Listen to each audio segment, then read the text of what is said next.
winter, spring, summer, or fall. Tuloy ang buhay sa Canada. Kaya magandang araw, magandang gabi sa inyo kung nasaan man kayo ngayong araw na to. So nandito ulit tayo sa West Edmonton Mall. Bali karugtong lang to nung vlog natin kahapon mga kainex. Nung na-meet natin si Alvin at Emma. Kaya maraming tao ngayon, araw ng Sabado. Dinugtong lang natin to. Gagawa ulitin ng bagong content para sa vlog ni Inags. Ito yung mga binablog mo eh. Ito mga kainex, meron tayong haters dito. Ito no, Kuis, lupit mo ha. Wala mo hawakan Pambira. Kukupas. Yun, alam nyo mga kainex. Alam nyo mga kainex, kung ano napapanood yung sa aking kalokohan, dito ako natuto eh. Miss na miss ko na to. Nagtataka ako, kala ko sinong hold upper pa na yung sunod sa akin. Hinipo ang ulo ko. Nakita ko. Ngayon lang po. So how many years? Kasama ko sa Boston Pizza si Kuya Arnie. Oo.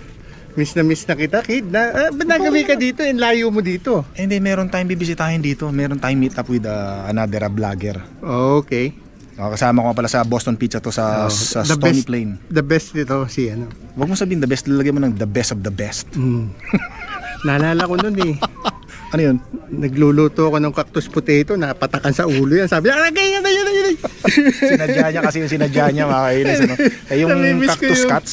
Namimiss ko yung samahan natin nung araw eh. Yung cactus cuts, bagong luto sa kumukulong mantika, inahon. Nawala.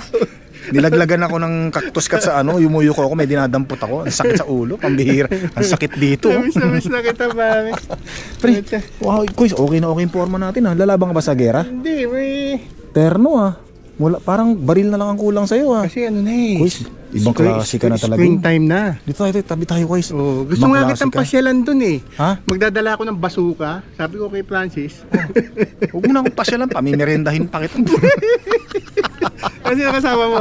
Ha? Misis mo? Wala, ako lang, mag-isa ako. Pucha, nagsosolo ka na, kid. Wala tayong magagawa boy, ganun talaga boy. Nagre-relax na lang tayo sa buhay natin ngayon. But I'm happy for you. Ate, balita? Kasi pinapanood ko minsan yung vlog mo eh. Pinapanood ba? Ba't minsan lang? Minsan yung walang kakwenta-kwenta. Ipinapas ko na. Tingnan natin yung hikaw mo. Ba't hindi gold yung hikaw mo? Hindi, ano yung diamond? Diamond ba yan? Black diamond. Wala. May dadaan ko dito tayo. Pinagtsatsagaan ko na eh. Yan, so si Kuya Arnie, mga kainags, masarap kasama to sa trabaho. Naghahanap ako ng Okay na okay. Naghahanap ako dito sa Winners ng Gaganda talaga yun. Ang lalaki ng mga nito. Ang lalaki ng mga tingnan mo. Kuis. Inags, naghahanap kasi ako. Ano yun? Kaya ako nandito sa Ano yun? Sa Winners. Ano yung hanap mo? Wala na akong basahan sa bahay. Pambihira. Ito. Ito yung damit ko, basahan. Hindi, joke lang po ha. Talagang miss na miss ko dito si Kainags eh. Ayos. Wala talaga. Galing talaga ng forma natin, Kuis. Mula pa ang ulo. Sino kasama mo? Ha? Sino kasama mo? Yung misis ko tsaka yung anak ko. Kaya lang pinahiwalay ko. Sabi ko, para hindi halata. Humiwalay muna kayo sa akin. Baka naman may wala sa'yo dahil ayaw ka nila kasama. Kumusta mo nga pala kay misis mo ha? Sige. Salamat. Nagkita tayo nun sa trip shop. Naalala mo yun? Yun ang first time na pagkikita natin. Trip shop. Alam mo ba itong pumunta ron? Yun lang kaya ng budget natin. Tapos naalala ko, sabi mo pa, kaya ako nagpupunta sa trip shop, makikita ko yung mga kaibigan ko. Naalala ko, sabi ng misis mo, yabang mo naman. Hindi ka na nasanay sa akin, bihira, no? So yan, mga kainex, maraming salamat kay Kuya Arnie kasi niyaya niya, tinawag niya ako. Hindi ko na nga pinapansin, sabi ko panay na ang iwas ko eh. Sabi ko para may sumusunod sa akin eh. Hindi niya talaga ako nakilala. Naganonin ko sana sa ulo eh. Ginaganon ko yan, kinokonyat ko dati yan. Ngayon hindi na, nakakaya na eh. Hindi naman nakakaya, okay lang yun. Hindi na kami nagkita, tagal sa how many years. Yan, shoutout sa mga kasamahan namin sa Boston Pizza, Stony Plain, Alberta, Canada. Okay, maraming salamat. Sige. Kumusta lang kay misis mo? Miss na rin kita. Miss ko na ito. Ako din, Buti nga nakita kita dito, matagal na kita hinahunting. Nagpunta ka doon sa, ano ba yun, yung sa target shooting dito? Oo, kami ingay. Wild West. Sa Wild West. Napakaswerte mo, nakita mo ako. Ayos yun. Jackpot yan, buong-buo ng araw mo. Pero nagsusulo ka pag nalaman ni misis mo yan, nakita ni misis mo yan. Hindi, alam niya pupunta ako rito. Meron ako meet up. Bihira itong Kuya Arnie talaga. Wag mo na i-upload dyan kasi baka Hindi. Ma-discover na naman ako eh. Yung mga ganda doon, ma-discover ka. Ayaw mo ba yung ma-discover ka? Ay, babayaran ko muna to. Oy, bayaran mo yan. May bubulsa mo na naman yan. Sige, Koy, salamat. Sige, oh. Sige. Oy, dito tayo. So, bayaran ko muna itong mga kainas. Koy, salamat. Koy, dali lang Oo, dati. Ilang beses ko ginugupit yan, Brad. Na talagang tumutubo. Talaga noon pa sa Boston, pinag-iinitan niya yung balahibo sa ilong ko laging tumutubo. Oo. Alam niyo mga kainis dati, nung nag-ano kami, sa trabaho kami sa Boston Pizza, meron nakalabas na balahibo yun. Pero kulay itim pa nung time na yun, matagal na yun. Ngayon, puti na. Matanda na. Tapos sabi ko sa kanya, Koy, sandali lang huwag kang gagalaw. Hindi nga gumalaw. Meron kasi nakalabas na balahibo rito. Sabi ko sa kanya, teka lang, huwag kang gagalaw. Bigla akong binunot na gano'n. Ang sakit niya, ito, meron na naman, hindi ko pa nagupit eh. Hinabol niya ako. Alam niyo kung anong pinanghabol sa akin? Yung lutuan ng price, di ba? Lutuan ng price, hayop ako. Nakakamiss yung nakakamiss yung those were the days. Ay, shoutout nga pala kay Rupert. Rupert. Shoutout Tsaka sa buong team ng Boston Pizza. Tsaka yung mga kaibigan natin sila sa kumari mo, si lahat sila. Hershey yan. My chocolate. Hershey. Hershey yun. Ayos. Dalawin ko din sila minsan. Minsan dalawin. Magdala kang pasalubong pag dinalaw mo sila. Mabihira na, pupunta ka doon, baka ikaw pa ipakainin. Alam mo naman yung style natin dati. Papasok tayo ng Boston Pizza, gutom tayo. Oo nga. Pag uwi natin, meron pa tayong bit-bit. Pero masarap ng mga luto natin doon, no? Nagugulat nga yung mga puti, no? Siyempre, tayo nagluto eh. Tayo ng yung kakaiba, yung wala sa menu. Si Kuya Arnie mga kainags, talaga, cook talaga to. Cook yan. Kahit sa barko pa, nagbabarko ka dati, di ba? Natatawa nga ako pag nagluluto tayo ng steak eh. Ano? Di ba tinuruan kita? Paano malalaman yung blue rare, medium rare, medium, tapos sige. well done. Paano? Sige. Paano pag medium, rare? Rare ito. Rare, tapos Blue rare. blue rare. Medium. Hindi, ang rare kasi, tsaka blue rare. Halos isisil mo lang yung kanto. Sige. Tapos? Tapos ito medium rare. Tapos? Medium. Ano yan? Ano to? Well done. Medium well. Medium well. Nga pala. Well done. Well done. Ay, isa. Hindi na. Ito to. Loko talaga. Puro kalokohan talaga si Kwento. Pinagtuturusan ito kwentong barbero to. Sa akin natuto magluto ng magaling na steak to sa kanya. Alam mo naman sa Boston, pag hindi tama yung luto mo ng steak, isosoli ng puti yan. ng customer, dapat perfect. Ang mahal ng isa niyan. Puro kalokohan tinuturusan. Sige na, mamili ka na. Sige na, panapalis mo na ako. Pag ito talaga si Kuya Arnie kasama ko, talagang hagalpak talaga yung tawa ko, makakainin. Dalawin kita sa bahay niyo. Sama ko si Francis. Ingay namin dito. Sige. Sama ko si Francis. Sige. Ingay namin dito, makakainin. Mamimili muna kami. Sige. Muna kami. Ayos, sige. Tumawag sa akin yung pangalay na prinsesa natin. Pinapapunta tayo doon sa aviation. Sa may Kingsway.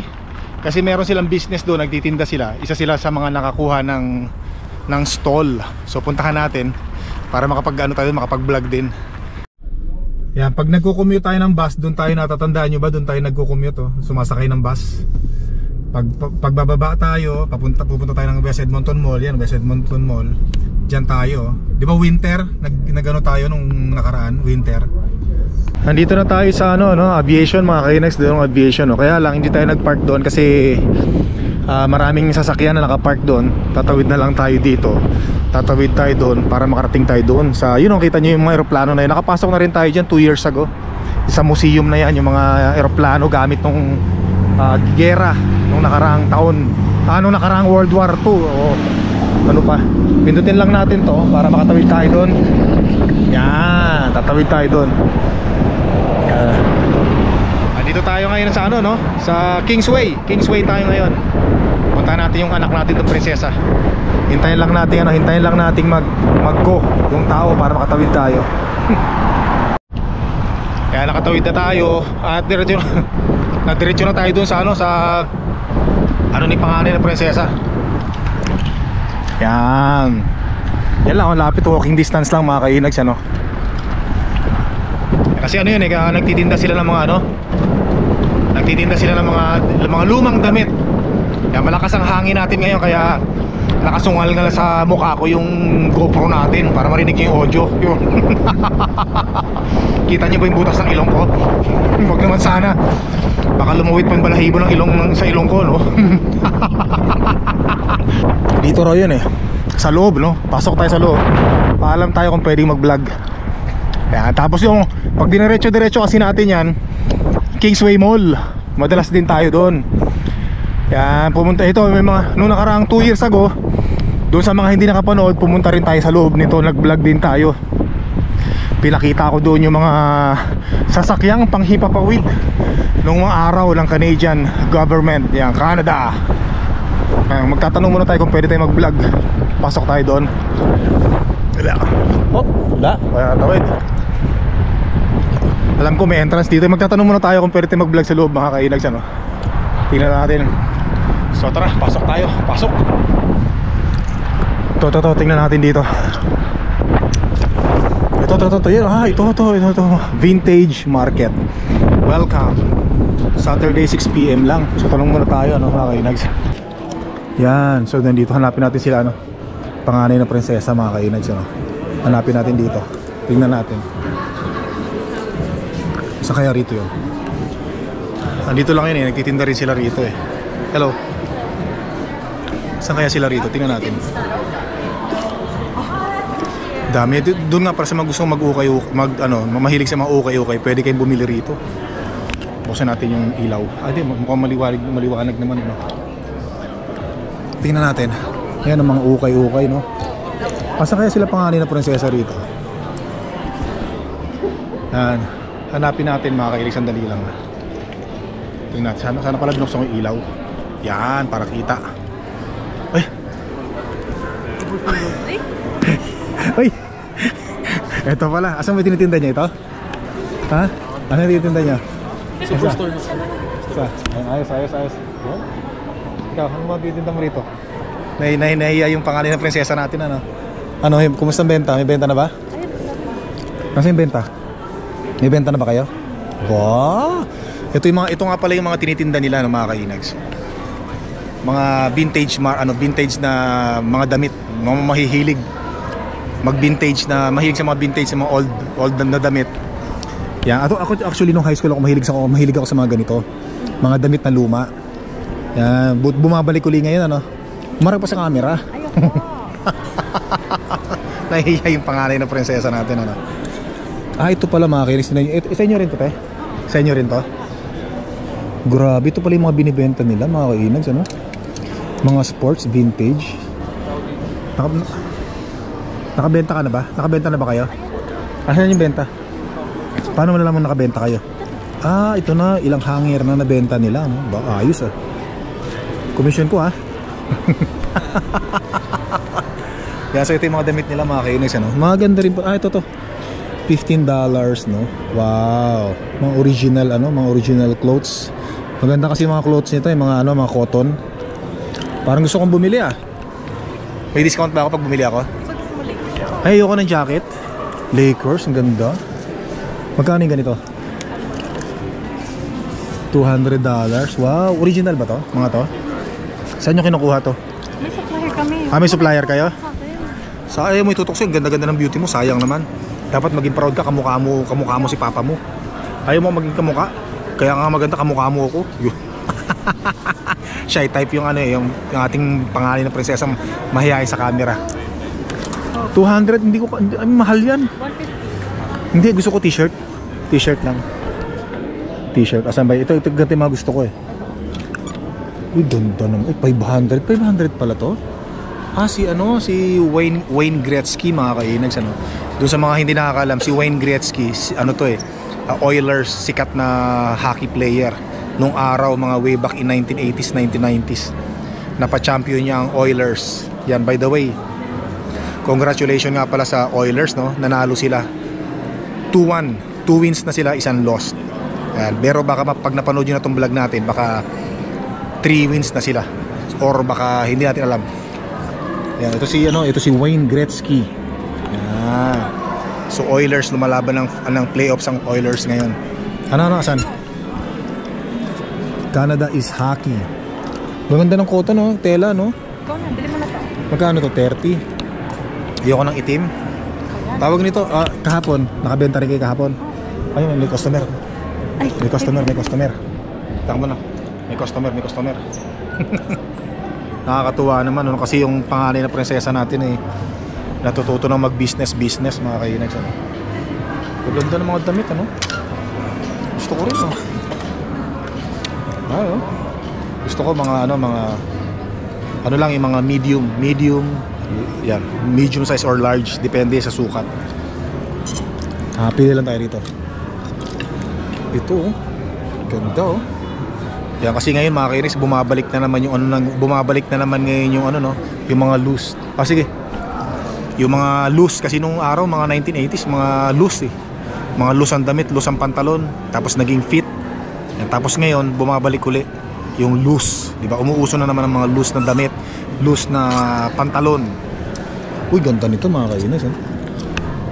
Parang gusto ko to ah. Kano ba to? Kano to? Uy, 25? Ba, mukhang maganda to ah. Baka pwede nating matawaran ng 20. $5 na lang. Barat talaga eh. Barat eh no. Bira. Ay, mga type ko to oh. Papadala ko nga sa anak ko to. Tika muna, may kausap yung anak ko na customer eh. So mga kainags ano, mukhang type ko to eh. $25 sabi ko sa kanila. Pwede ko mambili na lang $10. Pero nakakahiya naman, baka mamaya i-bash nyo pa ako, sabihin nyo yan nga lang kinikita ng ng anak natin ano, tsaka nung kasama niya eh. Babaratin pa natin. Bayaran na lang natin 25 para may kita naman sila, para naman makatulong tayo sa kanila. Bayaran ko na, sandali lang mga kainags ha. Yan, ito yung Oilers no, kasi ito yung retro yata, retro na gamit ng Oilers nung araw mga kainags. Yun no, doon sa mga hindi nakakaalam, lumalaban ng playoffs ang Oilers National Hockey. Oilers dito sa Edmonton nakabase yan. Tapos sa Calgary naman, Calgary Flames. Yan. Pero alam ko ang Calgary hindi yata pumasok sa playoffs. Pero ang Oilers pumasok mga kainags ano. Kaya sana'y makapasok sila sa finals, tapos mag-champion sa National Hockey ano. Yung mga tinitinda ng pangalan na prinsesa natin, mga ganito. Pati yung mga pang basketball na jacket. Medyo may presyo nga lang mga kainags ano. Oh my god, kita niyo naman yung price oh.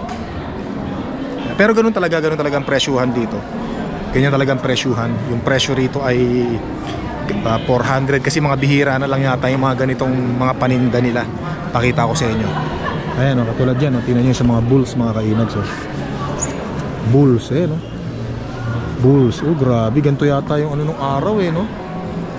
Yung mga uniform nila Jordan dati no. Ayan o. Oh.